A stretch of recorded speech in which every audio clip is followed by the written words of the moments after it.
Lihat, Nabi Muhammad pertama kali menikah, seorang perjaka, pemuda, umur 25 tahun, menikah dengan seorang janda, yaitu Sayyidah Khadijah, umur 40 tahun.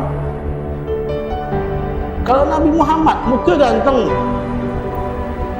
tenaran punya, kejujuran luar biasa.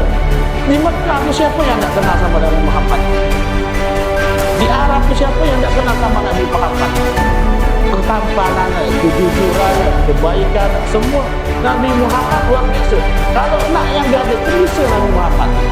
Tapi kenapa Nabi Muhammad ngambil Sayyidah Khadijah?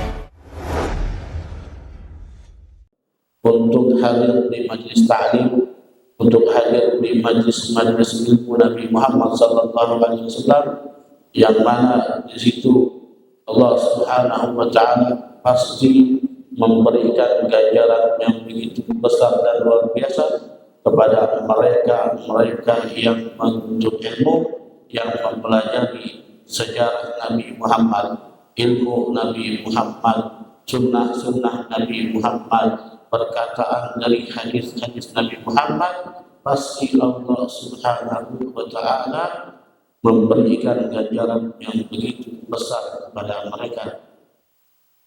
Salawat serta salam tidak lupa kita berikan kepada Nabi kita Muhammad sallallahu alaihi wasallam, yang mana salawat ini bukan tujuan untuk kita mendoakan Nabi Muhammad, akan tetapi salawat ini tujuan untuk diri kita sendiri, untuk manfaat kehidupan kita, bukan untuk manfaat Nabi Muhammad. Nabi Muhammad, kalau kita lihat, orang yang paling mulia, suci dari dosa dan kesalahan, suci dari hal-hal yang berbau negatif dan keburukan, sehingga kalau kita mendoakan beliau tentang kebaikan itu salah kaprah. Akan tetapi kita bersalawat kepada Nabi Muhammad SAW itu larinya untuk diri kita masing-masing, bukan untuk Nabi Muhammad SAW. Karena kenapa? Ketika kita selalu bersalawat kepada Nabi, menyebut Nabi Muhammad, mengingat Nabi Muhammad, menjadikan Nabi Muhammad SAW orang yang selalu ada dalam kehidupan kita, kita termasuk orang yang dekat dengan Nabi Muhammad SAW, orang yang dimana Nabi Muhammad SAW kenal.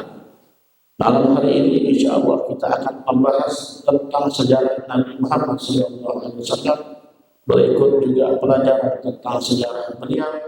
Di sini tentang beliau, bagaimana berniaga, berdagang pada usia beliau hampir umur 25 tahun. Di sini beliau mencoba mencari penghidupan. Karena kenapa?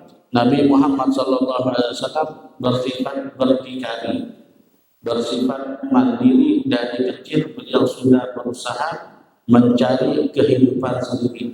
Sekalipun beliau adalah orang yang dapat tanggungan dari pamannya, yaitu Abu Thalib, sebagaimana kita ceritakan di minggu lalu, bahwasanya beliau adalah seorang anak yang ditanggung oleh pamannya Abu Thalib dan dinafkahi oleh beliau. Tapi beliau bersifat mandiri, tidak ingin bergantung dengan orang.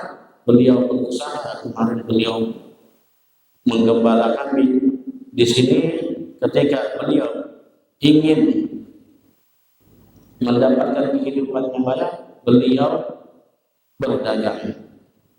Di sini diceritakan beliau pertama kali berdagang dengan hartanya Sayyidah Khadijah. Ini cerita sebelum menikahnya Nabi Muhammad SAW dengan Sayyidah Khadijah. Padahal Nabi Muhammad belum berdagang sebelumnya. Pernah mau ikut berdagang sama Abu Thalib, tapi di pertengahan jalan pulang, disuruh sama Rahib Bahira, yaitu pendeta yang bernama Bahira. Pada saat itu karena ada sesuatu yang terlihat dari Nabi Muhammad sehingga disuruh pulang. Pulanglah Sayyidina Muhammad bersama pamannya yaitu Abu Thalib. Sekarang berdagangnya Nabi Muhammad dengan harta Sayyidah Khadijah.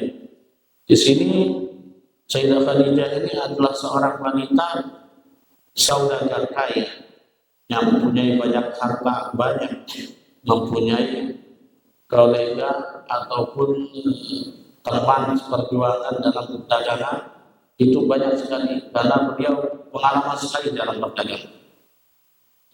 Punya harta, punya kemuliaan, kehormatan, semuanya beliau punya pada masa itu. Beliau bahkan mempersewakan, memperkerjakan para lelaki, karyawan beliau banyak. Sayyidah Khadijah itu punya karyawan yang banyak, terus dibalihat waktu dan mereka bermudharabah, memodalkan para lelaki pada zaman beliau, dimodali, terus untungnya bagi dua, terus baru semuanya digaji orang-orang karyawan yang baik. Terus pada saat itu beliau mendengar cerita tentang Nabi Muhammad, kabar-kabar tentang Nabi Muhammad orang yang terpercaya, orang yang amanat, perkataannya selalu jujur, terus amanatnya luar biasa, akhlaknya, etikanya, moralnya sangat terpuji pada zaman itu. Sayyidah Khadijah mendengar cerita itu, datanglah beliau mengutus seseorang untuk memperkerjakan Nabi Muhammad. Tapi di sini maksudnya bukan untuk memperbudak Nabi Muhammad, memerintahkan Nabi Muhammad, ya. Tapi di sini beliau ingin mengetahui bagaimana Nabi Muhammad lebih jelasnya lagi. Kalau kita kan bahasa kita, kalau Nabi Muhammad dipekerjakan, Sayyidah Khadijah dan memang secara zahir beliau memperkerjakan Nabi Muhammad, tapi di situ beliau ingin memastikan bahwasanya Nabi Muhammad ini adalah orang yang paling berbeda.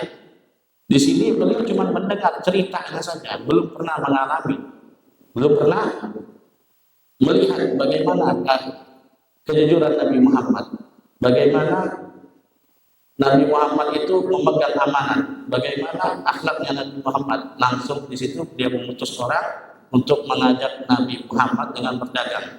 Karena kenapa? Kita mau mengetes seseorang solid atau tidaknya dengan kita dengan permasalahan perdagangan atau bisnis. Kita lihat kalau kita berkolega dengan dia dalam bisnis, dalam perdagangan, jujur apa enggak? Kita lihat kalau misalnya tidak jujur, di situ kita lihat semuanya. Kita kalau mau melihat dengan solidnya dengan kawan, dengan orang terdekat, dengan bisnis kita tes. Biasanya begitu. Dengan terkenal jadi orang yang luar biasa, orang jujur, amanat. Kita mau melihat dia dengan tes permasalahan perdagangan, dengan bisnis kita lihat bagus gak dia bermain bisnis, berkah gak bisnisnya kalau dia jujur. Karena kenapa? Dalam bisnis kalau kita berkolega dengan orang, semuanya jujur dari pihak A sama si B, investornya semua jujur, dari pekerjaannya tidak ada tidak menilai, tidak ada korupsi, tidak apa semuanya, insya Allah hasilnya bakal berkah. Kapan keberkahannya hilang? Ketika salah satu di antaranya saling mengkhianati, berkahnya hilang. Itu dalam bisnis.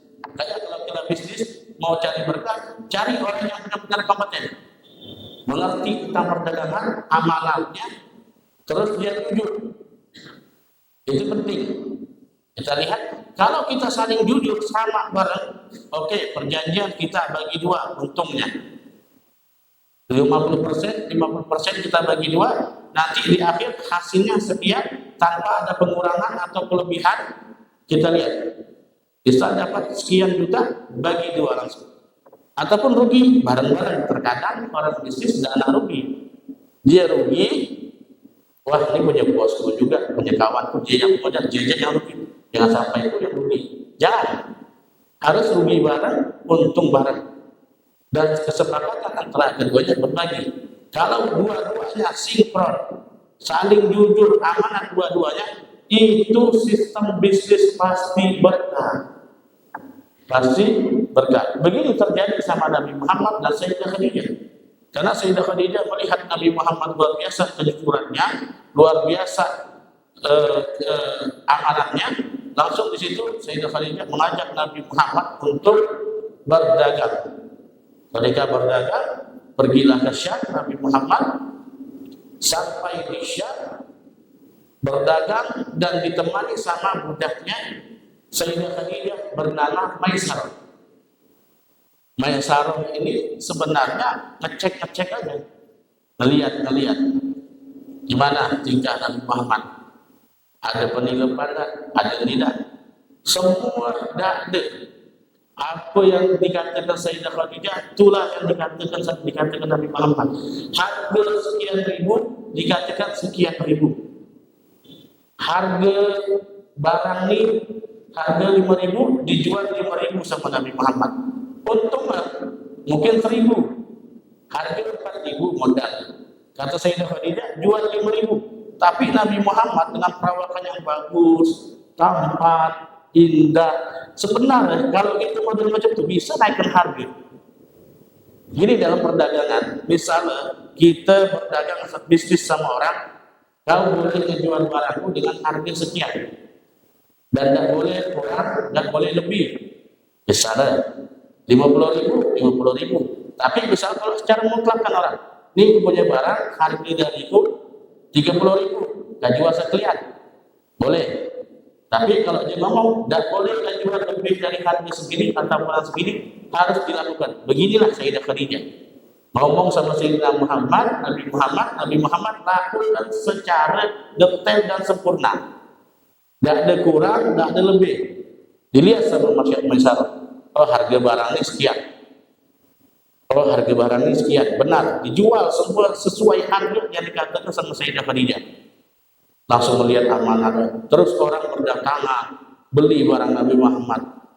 Setelah selesai dari perdagangan, dihitung keuntungan sampai ke Sayyidah Khadijah. Luar biasa. Berkah. Yang awal dengan harga dijual 5.000 untung 1.000. Misalnya produk itu ada 2.000 produk, untung 1.000 berapa? Untungnya 2 juta. Tapi saat itu rupiah naik lebih dari 2 juta. Hasil keberkahan dari Nabi Muhammad, kejujuran dari Nabi Muhammad. Jadi untuk berdagang, melihat di situ Nabi Muhammad kejujurannya, amatannya luar biasa. Setelah itu cerita Sayyidah Maisarah bahwasanya melihat bagaimana akhlak Nabi Muhammad, etika Nabi Muhammad, moral Nabi Muhammad. Di situ beliau ada irhasat, keramat-keramat, hal-hal yang luar biasa yang dilihat sama Maisarah tentang Nabi Muhammad. Sebagaimana yang kita lihat, yang kita ceritakan kemarin, Nabi Muhammad kalau berjalan dinaungin sama awan, disaksikan sama Sayyidah Maisarah. Terus Nabi Muhammad kalau berjalan dan dibayangkan, disaksikan sama Maisarah, diceritakan sama Sayyidah Khadijah. Jadi ketika itu Sayyidah Khadijah kaget, heran, kagum sama Nabi Muhammad. Ada benih cinta, ada rasa sama Nabi Muhammad, ada timbul rasa ingin menjadikan Nabi Muhammad suami. Kayak gini memang biasa, itu bahas tentang cinta pula. Memang cinta itu beberapa hal yang bisa membuat orang itu tertarik sama kita dan ada rasa cinta. Pertama tadi syuhra. Syuhra ini adalah ketenaran. Orang terkenal, orang yang punya nama, terkenal baik, terkenal ini, jangan terkenal buruk. Kalau terkenal buruk terbakar orang. Tapi terkenal baik, terkenal mungkin dia punya talent artis, banyak orang yang suka dia. Banyak orang yang cinta sama dia. Kedua, orang yang punya kecocokan. match bahasa gitu. Kalau kita match sama seorang, misalnya sama perempuan mungkin satu kampung, ada match ya. Di tempat jauh tiba-tiba ketemu, tahu-tahu satu kampung, oh sama-sama tinggal di Bangka, oh sama-sama tinggal di Bangkok, ada match ya. Ataupun lokasi, kita bilang cinlok, itu sering terjadi. Cinlok sering terjadi karena match, kecocokan, sama tempat gawe, sama tempat kerja, ataupun hal yang di situ ada kesamaan dalam kecontohan. Misalnya hobi masing-masing, hobi main bola, hobi nonton bola, hobi apa, main bulu tangkis, hobi lari, hobi ini, ada yang kayak gitu. Ataupun punya talent yang luar biasa, yang dia mungkin talent nih orang nih tidak dia temukan di lain, berbeda talent. Dia misalnya jago tinju, orang lain tidak ada punya, ataupun dia jago orasi, mungkin public speaking, biasanya gitu. Nah, sifat-sifat yang macam ini membuat orang gampang tertarik. Kayak ginilah untuk Nabi Muhammad. Sayyidah Khadijah dengar cerita Nabi Muhammad dengan kejujurannya, dengan amanahnya, dengan ketampanannya, dengan luar biasa yang mana di situ ada keramat-keramat, hal-hal yang luar biasa ditemukan Maisarah diceritakan semua sama Sayyidah Khadijah. Dengar kayak ini langsung Sayyidah Khadijah kaget, terkagum, ada niat untuk mempersunting Nabi Muhammad sallallahu alaihi wasallam. Di sini fa'ajabat Khadijah bi'azimi amanatihi wa la'allaha dahsyat lamma nalaha min al-barakati bisababi fa'aradat nafsaha ala zawjati alaihi zawjatan biwasitati sadiqatiha. Di sini Sayyidah Khadijah menawarkan dirinya zaujatan biwasitah untuk menjadikan istrinya. Tapi bukan Sayyidah Khadijah langsung ngomong sama Sayyidina Muhammad, melalui mak comblang. Ada mak comblang. Sekarang memang cara kita mak comblang, Allahumma shalli ala sayyidina. Mak comblang, ada mak comblang lah. Kalau Sayyidah Khadijah datang kayak gitu. Nabi Muhammad sallallahu alaihi wasallam kalau di mak comblangkan sama Nafisah bintu Maniyah. Sayyidah Khadijah cinta kepada Nabi Muhammad, ingin menjadikan Nabi Muhammad suaminya, langsung minta tolong sama Sayyidah Nafisah bintu Maniyah. Minta tolong karena Nafisah bintu Maniyah ini orang dekat sama keluarga Nabi Muhammad. Begitupun kita, kalau kita cinta sama seseorang, suka sama seseorang, ingin menjadikan orang itu suami kita atau istri kita, kita cari orang terdekat. Baik terdekat dari keluarga, ataupun mungkin bestia, kawannya, dalam begawe, dalam circle dia, kita dekatkan untuk menarik. Macam mana kenal sama dia, tahu sama dia, macam mana Nabi Muhammad kepengen, macam mana orang tu mau. Jadi harus tahu dulu, kita kenal dulu. Sayyidah Khadijah begitu, minta tolong sama Sayyidah Nafisah bintu Maniyah untuk dicomblangin kepada Nabi Muhammad sallallahu alaihi wasallam. Ngomong sama Nabi Muhammad, dibilang akhir Nabi Muhammad setuju. Masya Allah, luar biasa Nabi Muhammad. Kalau kita pikir Nabi Muhammad, ada pemikiran-pemikiran yang dibilang Nabi Muhammad ini adalah orang yang nafsuan. Naudzubillah. Orang-orang orientalis mengatakan bahwasanya Nabi Muhammad adalah orang yang nafsuan. Karena kenapa? Nabi Muhammad punya istri banyak. Yang dikompoli Nabi Muhammad semua ada 11. Yang hidup setelah Nabi Muhammad meninggal itu ada 9 orang. Yang meninggal pada saat Nabi Muhammad hidup itu ada 2 orang, 11. Dan juga sebelum-sebelumnya Nabi Muhammad ada menikah, tapi belum sempat disetubuhi. Kalau dibilang sama orang orientalis, Nabi Muhammad ini orang gila kawin, gila nikah. Benar apa tidak? Tapi kalau secara zahir, tapi itulah penting kita berujuk kepada ulama, kepada guru, sehingga kita tidak ada kurang ajar sama Nabi Muhammad. Tidak ada pemikiran-pemikiran kita yang mentangkis, membuat Nabi Muhammad adalah orang yang jelek. Dah, Nabi Muhammad orang yang paling mulia. Lihat, Nabi Muhammad pertama kali menikah, seorang perjaka, pemuda, umur 25 tahun, menikah dengan seorang janda, yaitu Sayyidah Khadijah, umur 40 tahun. Kalau Nabi Muhammad, muka ganteng, tenaran punya, kejujuran luar biasa. Di Mekah tu siapa yang tak kenal sama Nabi Muhammad? Di Arab tu siapa yang tak kenal sama Nabi Muhammad? Ketampanan, kejujuran, kebaikan, semua Nabi Muhammad luar biasa. Kalau nak yang gadis pun bisa Nabi Muhammad. Tapi kenapa Nabi Muhammad ngambil Sayyidah Khadijah? Biar ada pemikiran orang-orang bahwasanya, oh, Nabi Muhammad ini manfaatkan ini dah. Tapi memang ini untuk seorang nabi. Tapi kalau misal kita yang biasalah manusiawi, siapapun seorang wanita pun ingin menikah sama orang yang lebih dari dia. Lebih tampan, lebih kaya, lebih pintar, lebih punya nama, lebih punya manusiawi. Begitupun seorang lelaki pengen lebih cantik, pengen lebih kaya, pengen lebih semua manusiawi pasti pengen mencari orang yang punya sifat lebih dari dia. Oh, kata orang, kita ni saling punya kekurangan, saling menutupi. Benar. Kalau kita lah tahu kekurangan, kita pasti saling menutupi. Yang pasti pemikat kita untuk menjadikan seorang istri atau seorang suami, ada yang punya sifat lebih dulu. Penariknya. Inilah yang terjadi sama Nabi Muhammad. Sayyidah Khadijah cinta sama Nabi Muhammad dengan kelebihan Nabi Muhammad.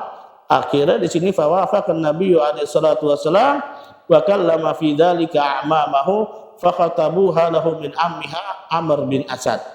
Sayyidah Khadijah, akhir Nabi Muhammad sallallahu alaihi wasallam sepakat dengan melalui mak comblang tadi bernama Nafisah bintu Maniyah.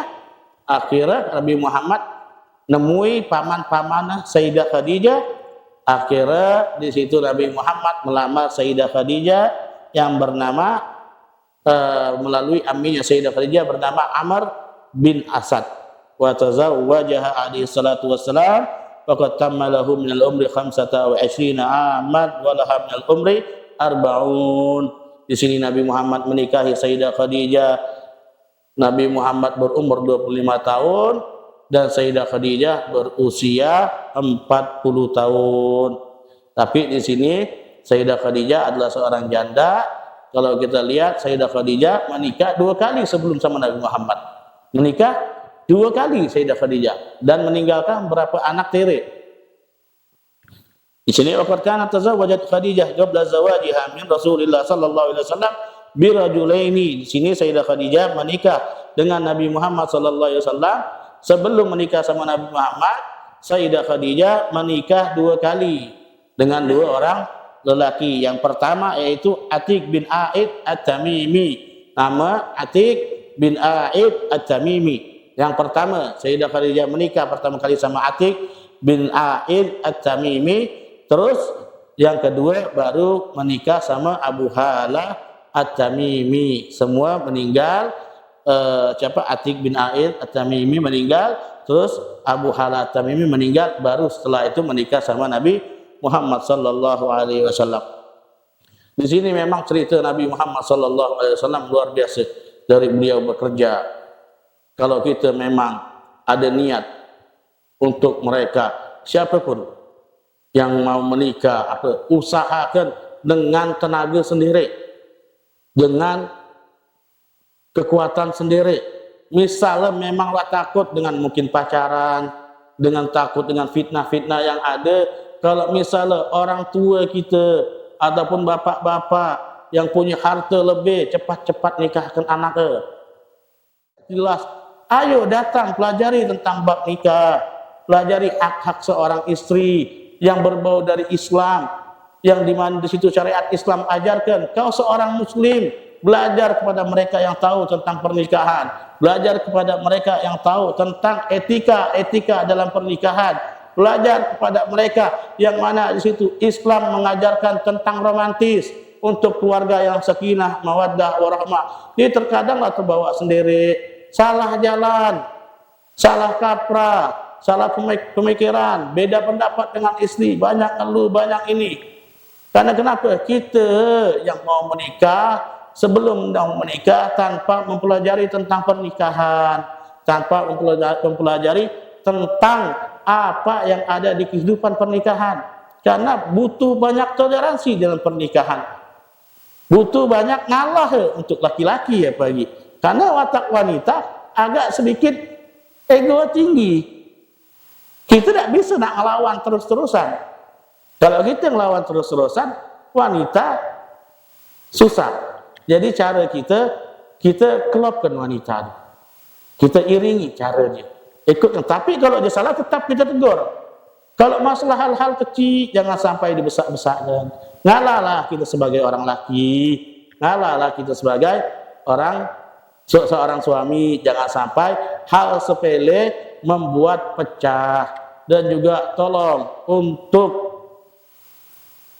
keluarga mungkin yang di situ ada apa bahasa kita, perpecahan antara suami istri, perceraian, jangan sampai anaknya diajarkan untuk membenci bapaknya atau ibunya. Terkadang kita sekarang begini, di sosmed banyak dengan perkataan, kau melepaskanku ketika anakku berumur 6 bulan, anakku kuasuh selama 5 tahun, aku yang biayainya, aku yang berusaha, kau sekarang mau datang, mau ketemu sama dia, enak ya kau. Anaknya didoktrin untuk durhaka kepada orang tua. Begitu juga seorang laki-laki, si istri ya, kau pergi meninggalkan sibuk pekerjaan, sibuk ini, sehingga anakmu tidak kau urus, aku pisah, kurus anakku dengan macam-macam, aku menjadi seorang ibu rumah tangga, sekaligus aku adalah bapak rumah tangga, menjadi ibu rumah tangga. Datang-datang istri pengen ketemu anak, pengen biasa. Biarpun kau urusan kau berdua, masalah kau berdua, jangan kau bawa anakmu. Jadi terkadang kita begitu. Permasalahan antara suami istri ataupun mantan suami atau mantan istri, anak diikut-ikutkan. Kau ajarkan ini anak untuk durhaka. Kau orang tua harus berusaha mengajar anakmu yang kebaikan. Permasalahanmu jangan ikutkan anak-anakmu. Jadi terkadang memang kita salah. Anak-anak diajarkan untuk kurang ajar sama orang tua, sama mama. Diceritakan tentang kejelekan bapak, cuman bapak kau dah ngidupkan kau, dah ngasih nafkah, dah gini, Allahu Akbar. Begitupun juga ibu kau dah ada begini sama kau, dah ada perhatian. Jangan sampai diajarkan orang tua kita. Kalau bisa kita nasihatkan, biar macam manapun itu adalah ibumu, itu adalah bapakmu. Kau harus berbakti kepada dia. Darahnya mengalir di tubuhmu, pikirannya ada di tubuhmu, gennya ada di tubuhmu. Gitu ngajar anak. Jangan diajarkan untuk kurang ajar sama orang tua. Permasalahan itu jangan sampai kau bawa ke keluarga yang lain atau ke anakmu. Ini terkadang memang sering terjadi. Untuk orang laki-laki ataupun seorang suami yang punya mantan istri, punya anak, diajarkan anaknya untuk kurang ajar kepada istrinya ataupun sebaliknya. Jangan sampai. Ajarkan kebaikan untuk anakmu, berbakti pada mereka, menghormati orang tua, menghormati orang yang lain. Maka kalau kita melihat kejadian kayak itu, maka seorang anak itu kenapa bisa macam itu? Karena jelas dari awal diajarkan tentang keburukan. Macam mana kalau aja besar?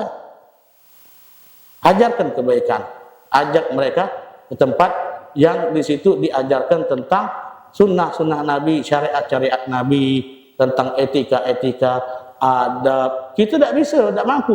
Taruh tempat orang yang bisa mengajarkan dan mendidik dia. Itu dalam keluarga. Begitu mereka. Sayyidah Khadijah macam mana punya anak banyak dari suami yang dua, akhirnya diutus ke yang lain. Ketika datang sama Nabi Muhammad, ketemu sama Nabi Muhammad, menghormati Nabi Muhammad. Begitupun juga untuk ayah tiri. Nanti misalnya seorang ibu telah menikah, seorang bapak yang telah, jangan kau hormati ayah tirimu, jangan kau hormati ibu tirimu, itu adalah ibu tirimu, karena dia termasuk ibumu dan bapakmu secara sempurna, tapi bukan kandung. Ajarkan mereka kebaikan, penghormatan kepada mereka yang punya dalam musaharah atau musaharah, dalam periparan atau menantu dan ibu tiri. Ajarkan mereka kebaikan untuk menghormati. Jangan sampai terjadi di antara orang-orang sekitar kita mengajarkan anaknya untuk kurang ajar kepada orang tuanya. Sekalipun permasalahan itu terjadi antara dua suami istri, anaknya tidak boleh ikut-ikutan. Terkadang juga seorang anak melihat kayak gitu, mohon maaf, misalkan terjadi perpisahan atau apa, anak jangan ikut campur.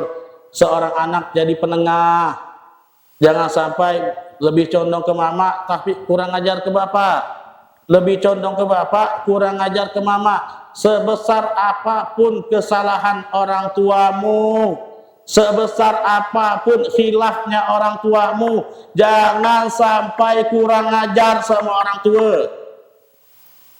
Manusiawi, mereka manusiawi, mereka masih punya hak untuk dihormati sebagai orang tua. Bagaimana para sahabat-sahabat dulu? Orang tuanya ada yang kafir, ada yang belum muslim, ada yang belum ini. Tapi apa diajarkan sama Nabi Muhammad, dicontohkan sama Nabi Muhammad, diarahkan sama Nabi Muhammad, kau hormati orang tuamu.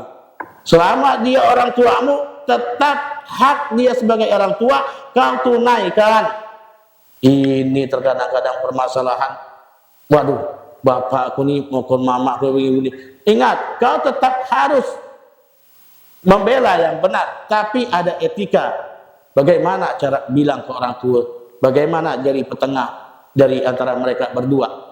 Itu sekarang tiba-tiba bawa barang, tiba-tiba nak nganu orang tua, astagfirullahaladzim. Jangan sampai kita ikut-ikut dalam urusan ke orang tua kita. Sudah orang tua kita permasalahan mereka, kita jadi penengah. Jangan condong ke bapak sehingga kurang ajar ke ibu, atau condong ke ibu dan kurang ajar ke bapak. Boleh condong ke ibu tapi tanpa kurang ajar ke bapak, atau sebaliknya boleh condong ke bapak tanpa kurang ajar ke ibu. Tapi ingat, kesalahan apapun yang terjadi pada mereka berdua, kehilapan apapun yang mereka lakukan, sebesar apapun itu, mereka masih menjadi orang tua kalian dan berhak untuk mendapatkan baktimu, penghormatanmu, pemuliaanmu. Kau memuliakan mereka, menghormati mereka, berbakti ke mereka,